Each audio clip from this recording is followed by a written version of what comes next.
Bismillahirrahmanirrahim. Assalamualaikum warahmatullahi wabarakatuh. Perkenalkan, nama saya Melis Sa'adatul Jannah. Saya dari kelas PBA 2A.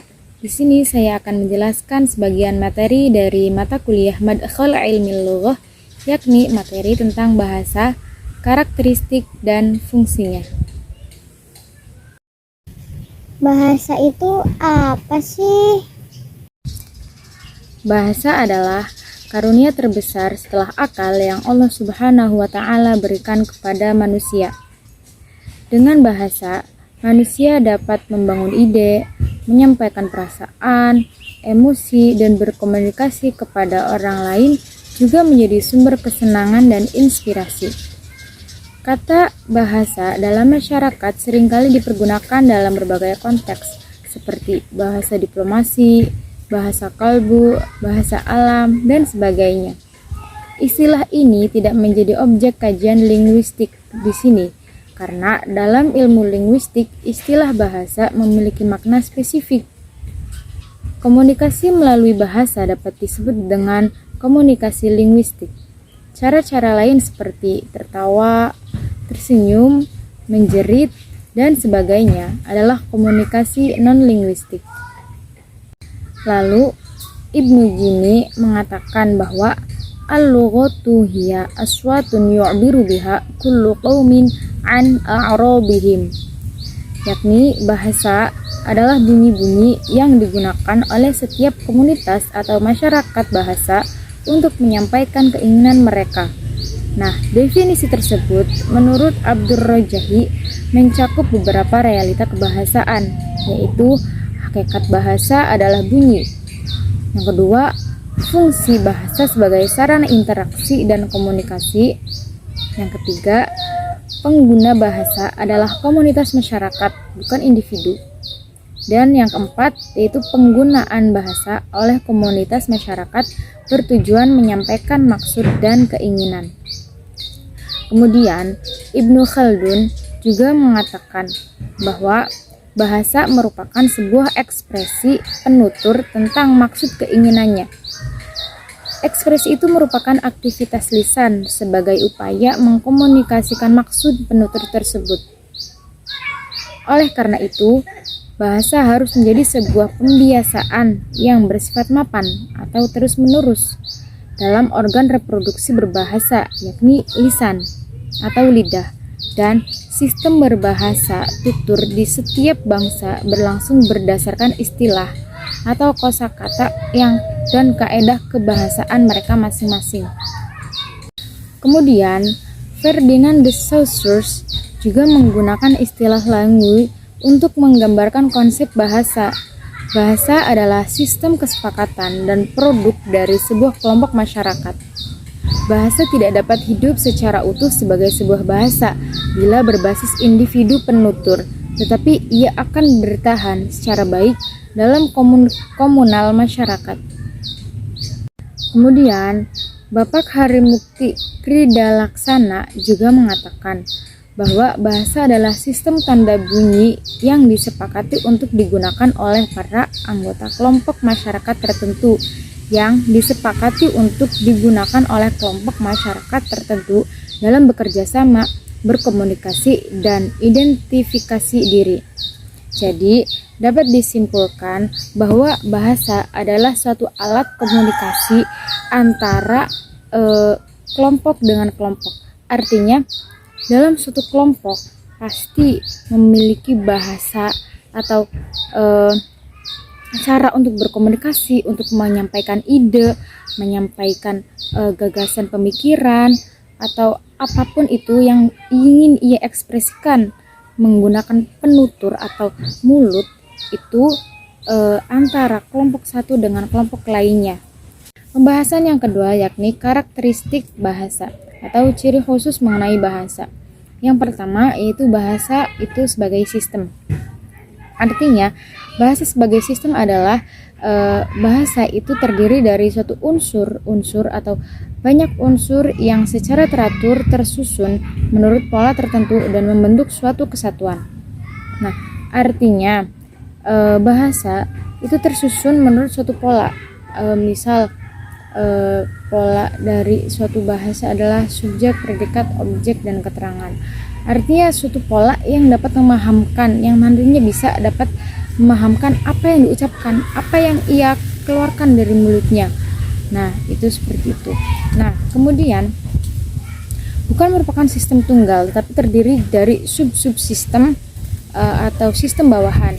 Nah, sub-subsistem tersebut adalah fonologi, morfologi, sintaksis, semantik, dan pragmatik. Artinya, dalam suatu bahasa itu terdiri dari sub-sub sistem atau sistem bawahan seperti bunyi, artikulasi atau makna, makna apa yang dia ucapkan, apa yang dia katakan. Kemudian juga yang saya tahu itu adalah penyusunan kata untuk menjadi kalimat. Itu sangat penting karena ketika seseorang mengatakan makan saya sudah, itu kan belum memahamkan. Saya berkata atau saya mengeluarkan suara, saya juga menyusun kata, tapi secara makna itu tidak nyambung atau tidak dapat memahamkan. Nah, apakah itu sudah bisa disebut sebagai bahasa? Kemudian karakteristik yang kedua adalah bahasa sebagai lambang. Bahasa sebagai lambang juga dibagi menjadi dua, yakni bahasa sebagai lambang. Yang pertama itu lambang bunyi, kemudian yang kedua adalah visual. Yang pertama bunyi. Bisa kita ketahui bahwa orang yang berbahasa atau orang yang berkata itu mengeluarkan bunyi atau suara dari mulutnya. Nah, jadi dari bunyi itu menjadikan lambang suatu bahasa. Misal saya berbahasa Sunda, maka bunyi atau nantinya bunyi dan atau nanti juga mencakup intonasi itu bisa menjadikan lambang dari bahasa itu sendiri. Dan beda juga ketika saya berbahasa Jawa atau nantinya berbahasa Inggris atau Arab, pasti dengan bunyi yang berbeda, dengan pelafalan yang berbeda juga. Kemudian yang kedua itu visual. Karakteristik bahasa sebagai lambang yang kedua itu visual. Visual yang artinya gambar. Itu jadi ketika seseorang mohon maaf mungkin tunarungu tidak bisa mendengar, itu bisa juga mengerti apa yang saya ucapkan ketika bahasa yang saya berikan kepada si tunarungu tersebut itu adalah bahasa visual atau bahasa gambar, seperti bahasa isyarat atau bahasa bahasa isyarat seperti itu juga termasuk dalam kategori bahasa karena sebagai lambang. Karakteristik dari bahasa itu adalah lambang. Dari lambang seperti ini atau seperti ini itu adalah merupakan bahasa. Bahasa adalah bunyi. Bahasa merupakan lambang yang wujudnya adalah bunyi. Bunyi bahasa adalah bunyi-bunyi yang dihasilkan oleh alat ucap manusia atau mulut. Bahasa yang primer adalah bahasa yang diucapkan oleh alat ucap manusia. Kemudian bahasa sekunder adalah bahasa yang dikeluarkan atau diekspresikan melalui tulisan. Nah, artinya seorang bisa berbahasa itu bukan hanya dengan dia berucap saja, tapi dia juga bisa mengeluarkan ekspresi ide-idenya dalam sebuah tulisan. Ya, seperti itu. Kemudian yang keempat adalah bahasa itu bermakna. Bahasa dikatakan mempunyai makna sebab mempunyai fungsi, yaitu menyampaikan pesan, konsep, ide, atau pemikiran, dan lain-lain. Berdasarkan perbedaan tingkatannya, makna bahasa dibedakan menjadi makna leksikal, yaitu makna yang berkenaan dengan morfem atau kata, dan yang kedua kemudian yang kedua yaitu makna gramatikal, makna yang berkenaan dengan frase, klausa, dan kalimat. Kemudian yang keempat ada lagi yaitu makna pragmatik, yaitu makna yang berkenaan dengan wacana. Kemudian karakteristik bahasa yang kelima yakni bahasa itu arbitrer. Arbitrer itu adalah tidak adanya hubungan wajib antara lambang bahasa dengan konsep atau pengertian yang dimaksud oleh lambang tersebut. Kemudian yang keenam itu bahasa itu konvensional. Artinya bahasa merupakan hasil kesepakatan semua anggota masyarakat bahasa dan mereka mematuhi kesepakatan bahwa Tanda berupa bunyi atau kata tertentu digunakan untuk mewakili konsep yang diwakilinya. Kemudian yang ketujuh, bahasa itu produktif. Maksudnya meski unsur bahasa itu terbatas, tetapi dengan jumlah unsur yang terbatas dapat dibuat satuan bahasa yang jumlahnya tidak terbatas, meski secara relatif sesuai dengan sistem yang berlaku dalam bahasa. Kemudian yang kedelapan ada yaitu bahasa itu unik. Artinya, setiap bahasa mempunyai ciri khas yang tidak dimiliki oleh bahasa lain. Ciri khas ini bisa menyangkut sistem bunyi, sistem pembentukan kata, sistem pembentukan kalimat, atau sistem-sistem lainnya. Nah, seperti contoh, saya berkata dalam bahasa Indonesia, saya sudah makan. Artinya susunannya itu adalah saya, yaitu subjek, sudah makan. Sudah makan itu sebuah kata kerja ya, predikat. Jadi subjek, predikat, susunan kebahasaannya. Sedangkan ketika saya berkata akal tuh bermakna sama, saya sudah makan. Tetapi dalam susunannya itu berbeda, yaitu pekerjaannya dulu atau predikatnya dulu, yaitu akala. Akala itu artinya makan, sudah makan. Itu berarti saya. Artinya susunan kebahasaan di Indonesia dan bahasa Arab itu berbeda, tapi dua-duanya memahamkan. Itulah kenapa bahasa itu ciri-ciri bahasa adalah unik. Ya, dan yang terakhir itu bahasa itu dinamis.